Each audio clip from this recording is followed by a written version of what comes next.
असं आहे की आपण अंगावर जायला पाहिजे.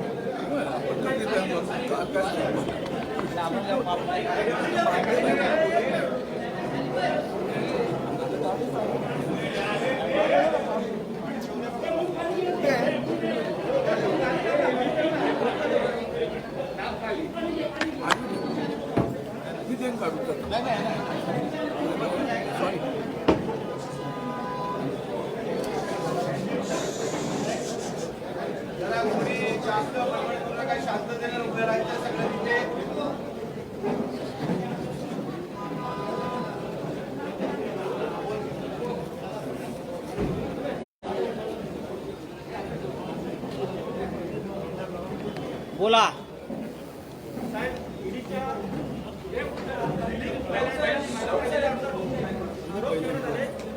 सगळ्यात महत्वाचं मी बोलतोय.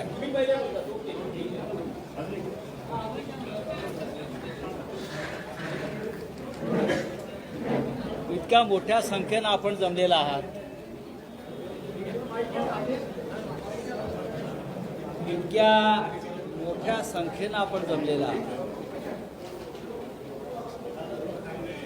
बहुतेक हा खूप मोठा राष्ट्रीय विषय झालेला आहे. कालपासून आपण सगळे, खास करून मीडिया, एक प्रश्न विचारताय,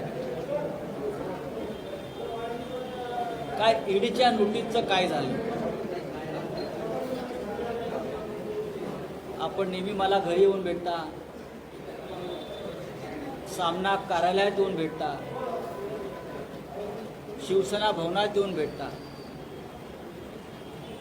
आणि मी आपल्याशी बोलत असतो अनेक विषयावर.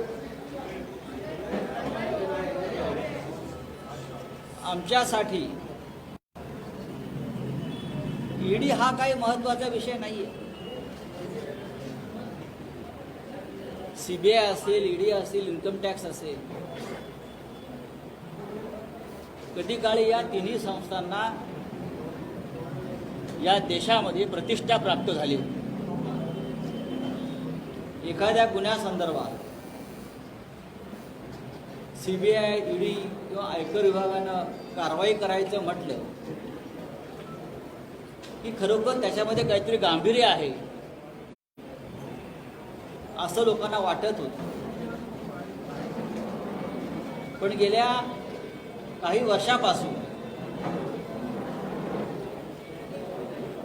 ईडीची नोटीस येणं, ईडीनं कारवाई करणं म्हणजे एखाद्या राजकीय पक्षानं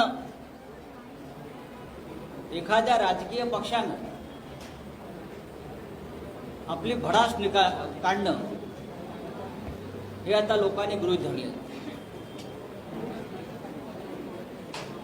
सत्तेतल्या राजकीय पक्षाला, केंद्रातल्या,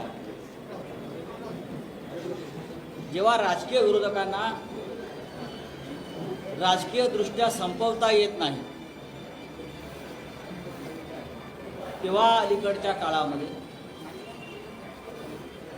हे असे ईडी सारखे, सीबीआय सारखे, इन्कम टॅक्स सारखे हत्यारं वापरावी लागतात.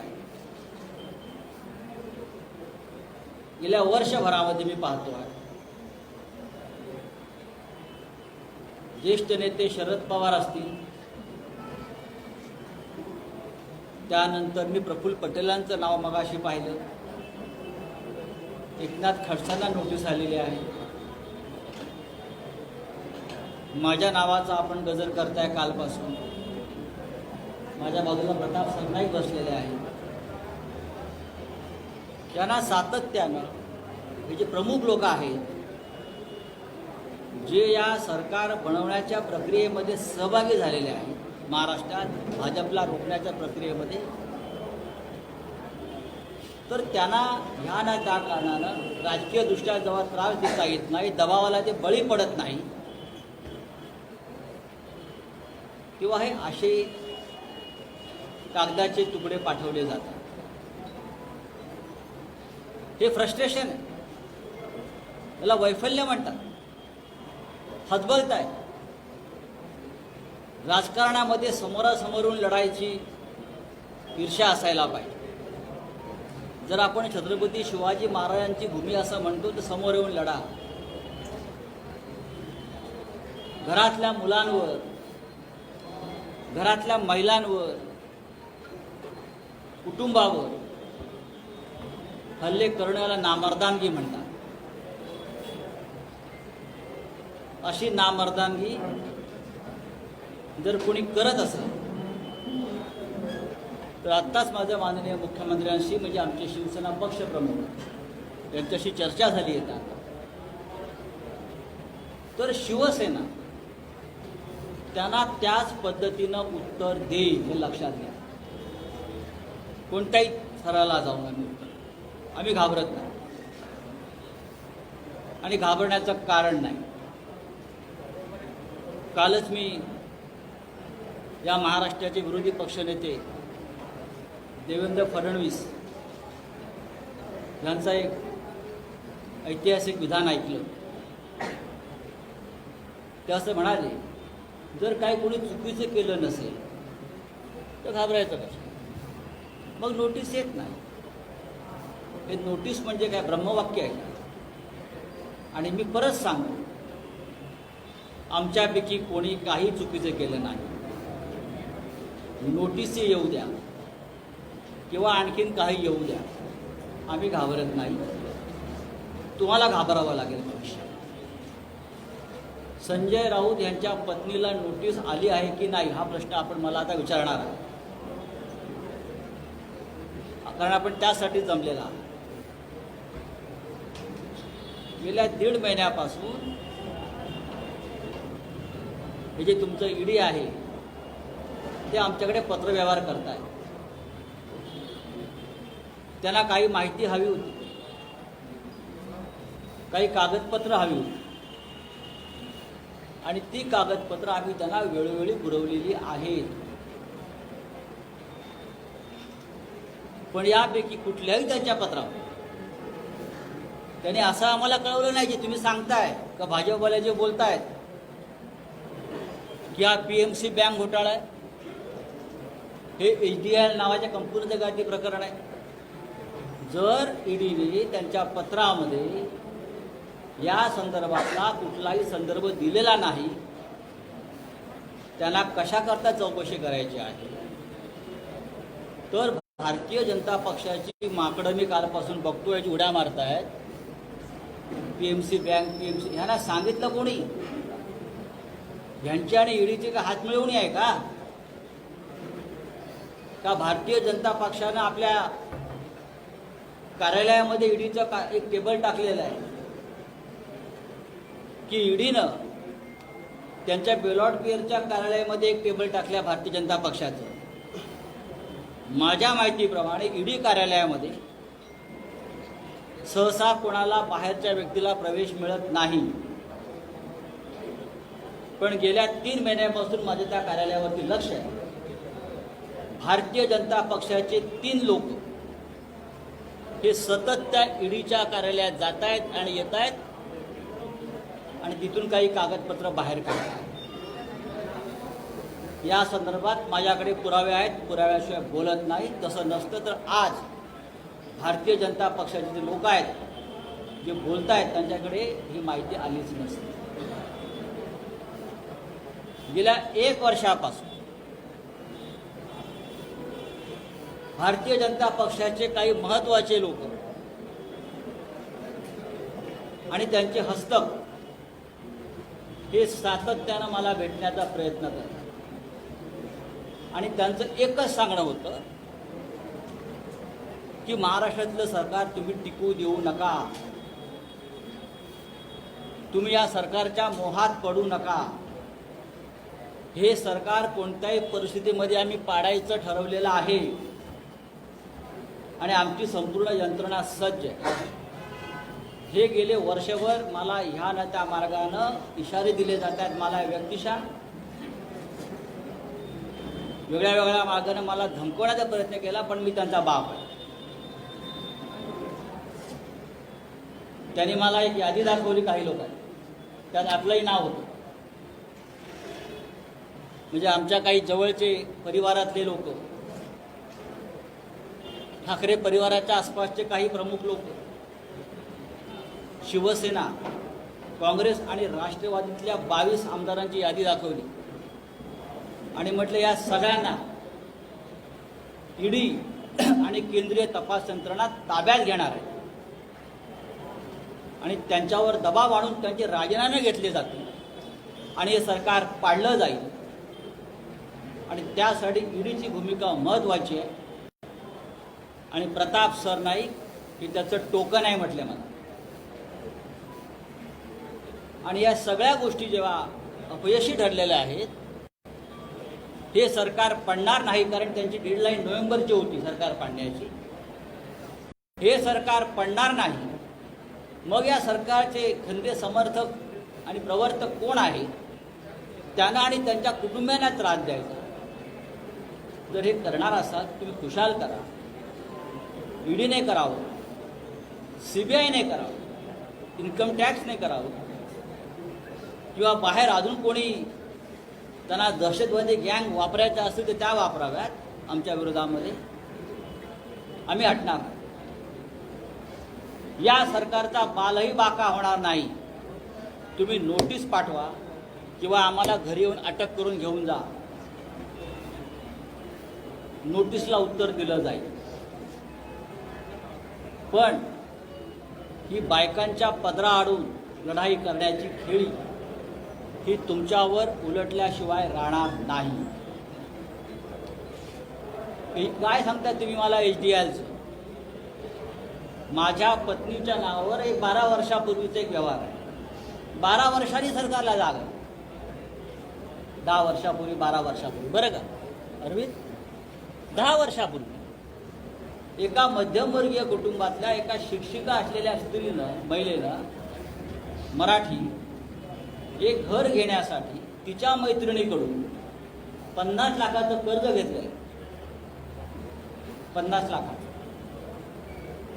त्या संदर्भात ईडीला आता 10 वर्षांनी जेव्हा भाजपचं सरकार पडत नाही हे जेव्हा लक्षात आलं तेव्हा जाग आली सगळ्यांना आणि तुम्ही तिला नोटीस पाठवता आणि तिला चौकशीला बोलवता, मानसिक छळ करण्याचा प्रयत्न करता.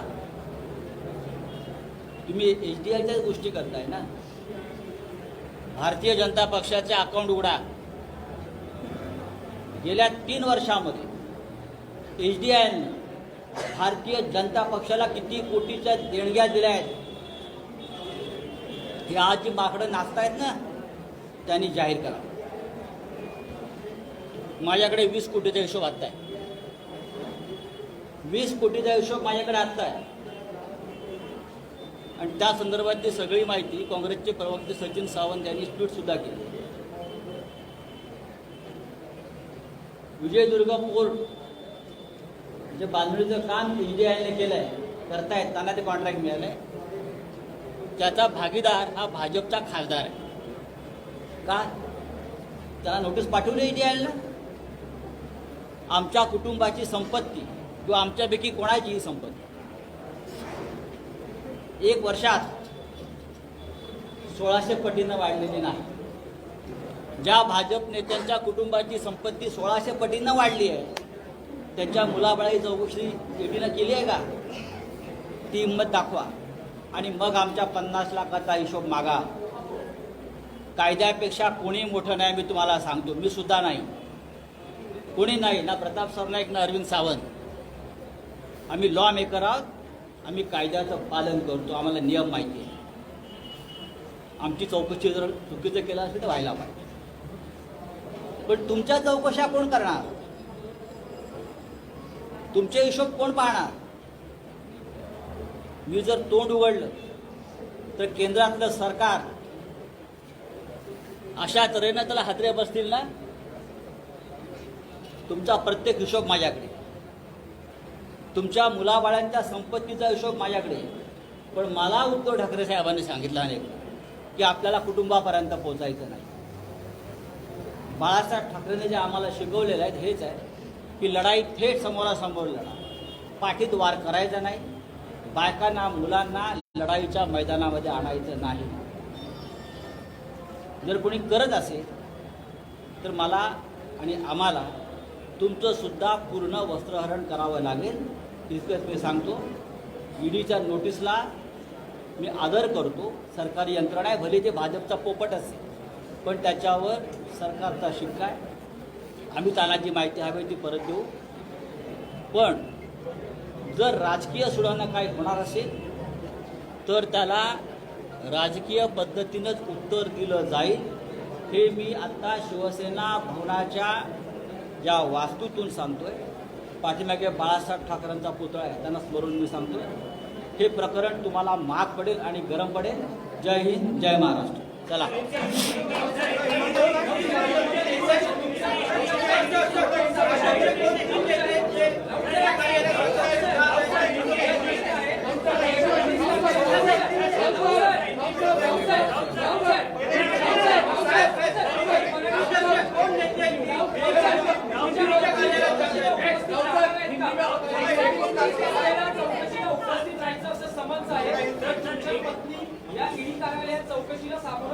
अजून काही तसा निर्णय घेतलेला नाही.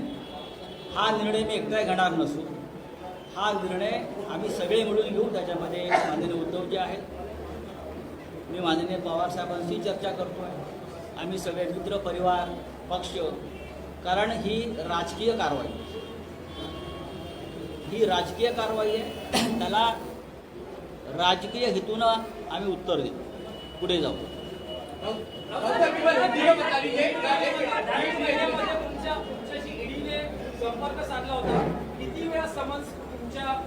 ते सोडून द्यावं. 100 वेळाला असेल, मला काय किंमत नाही. 100 वेळाला असेल. मी आपल्याला जे सांगितलेलं आहे ते महत्त्वाचं आहे. माझ्याकडे मी मागे सांगितल्याप्रमाणे माझ्याकडे भारतीय जनता पक्षाच्या 120 नेत्यांची यादी तयार आहे. 120 आणि त्या फिट केस ईडीसाठी आहेत. ईडी त्यांच्यावरती काय कारवाई करते हे मला पाहायचं आहे. त्यानंतर माझ्या पत्नीचं चौकशीला पाठवायचं की नाही ते मी पाहिन.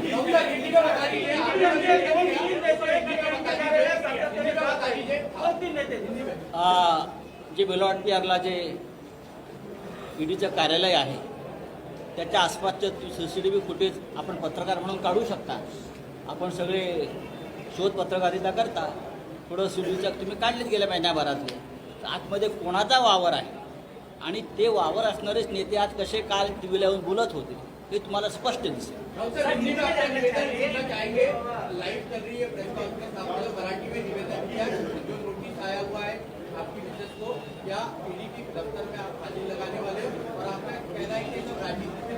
देखिए ये सब राजनीति से प्रेरित है.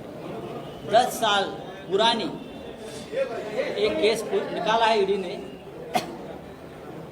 10 साल पुराने. देखिए हम मिडिल क्लास लोग हैं. मेरी पत्नी एक शिक्षिका है. उसने अपने एक दोस्त से 10 साल पहले 50 लाख का कर्जा लिया है. वो पूरा कर्जा हमने इनकम टैक्स को दिखाया है. वो हमने राज्यसभा के एफिडेविट में दिखाया है. अगर आप मेरे राज्यसभा के जो प्रॉपर्टी के एफिडेविट होते हैं, हमने कोई छुपाई ये बात नहीं है. 50 लाख का जो हमारा लोन है वो हमने दिखाया है. तो ईडी को क्या तकलीफ है या भारतीय जनता पार्टी को क्या तकलीफ है उसमें?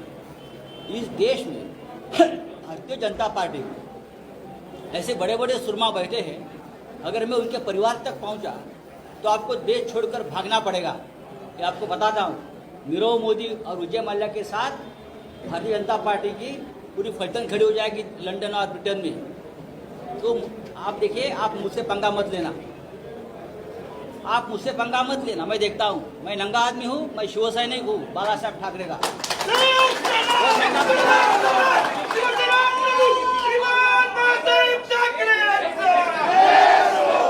जो करना हो कर लो. बीजेपी के लोगों ने अरे आप मेरे क्या उखड़ लोगे? जाओ. बहुत देखा है मैंने आप जैसे. और ये कहा कि 22 लोगों की विधायकों की सूची है. जी हाँ, सर वो थोड़ा विस्तार में बताइए. मेरे पास 1 साल से कुछ लोग बीजेपी की परिवार से आ रहे हैं और महत्वपूर्ण लोग हैं जो मध्यस्थ हैं.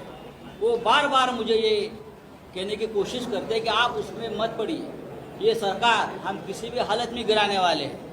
हमारे पास केंद्र की सत्ता है, पूरी ताकत है, हमारे पास ईडी है, सीबीआई है, इनकम टैक्स है, और एक सूची हमें दिखाई जिसमें प्रताप सरनाईक का भी नाम था।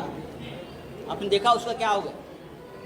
तो हम सबको टाइट कर देंगे, टाइट कर देंगे शब्द है, और ये सरकार हम गिराएंगे। मैंने कहा हिम्मत है तो गिरा के दिखाइए, आप महाराष्ट्र में बचेंगे नहीं। सर, आपकी और फडणवीस जी की मुलाकात हुई थी, क्या उस मुलाकात नहीं, में इस तरह का नहीं, कोई किया नहीं। था क्या उनकी तरफ से? देखिए, उससे आप देवेंद्र जी की कोई बात मत करिए, ये और लोग हैं। कौन नेता है बीजेपी के जो आपके मैं समय आते उसका पूरा पोल खोल करने वाला हूँ, मेरे पास उसके पूरे एविडेंस है। क्या जाने वाले ने कल क्या जिस तरह से कल के लिए समझ भेजा गया है, तो क्या निर्णय लिया गया है कल जांच करवा देखिए, मुझे अब तक ये पता नहीं है कि किस सिलसिले में ये नोटिस है। जो डॉक्यूमेंट्स के बारे में ईडी ने मुझे पत्र लिखा था, वो डॉक्यूमेंट्स हमने 2 बार उनको भेज दिए। जो जो उनको कागज चाहिए वो हमने दिए। इस देश में करोड़ों के घपले हुए हैं। ईडी वहाँ तक पहुँचने के बाद छोड़िए, सोचा भी नहीं ईडी ने क्या कोई इंक्वायरी करनी चाहिए। लेकिन 10 साल पहले 50 लाख हमने कर्ज लिया था, उसके बारे में ईडी को बहुत अचानक इंटरेस्ट जाग उठा है। और भारतीय जनता पार्टी के कुछ बंदर यहाँ है तो उछल रहे हैं हमारे नाम से। हाँ, बंदर जब क्या बोलते, बंदर जब दारू पीता है ना तो ज़्यादा उछलता है। मैं आपकी नशा उतार दूंगा। मेरा नाम संजय राउत है। तीसरी बार समन भेजा गया है। लोगों के नाम आपके पास है, तो ये क्या आप ईडी को देंगे और कब देंगे? जल्दी ही दूंगा मैं। और मेरे पास ऐसी लिस्ट है जो ईडी के लिए अगर कुछ काम नहीं होगा तो 5 साल तक मेरी लिस्ट पर ईडी काम करते बैठेगी। इतना मेरे पास मसाला मैं भेज रहा हूँ। हमारा क्या है, हमारा तो 50 लाख का लोन का मामला है ना। अरे 50 लाख का ठीक है, 50 करोड़ कर लो आप उसमें, मैं नहीं डरने वाला। उनको भी पता चलेगा किससे पंगा लिया है।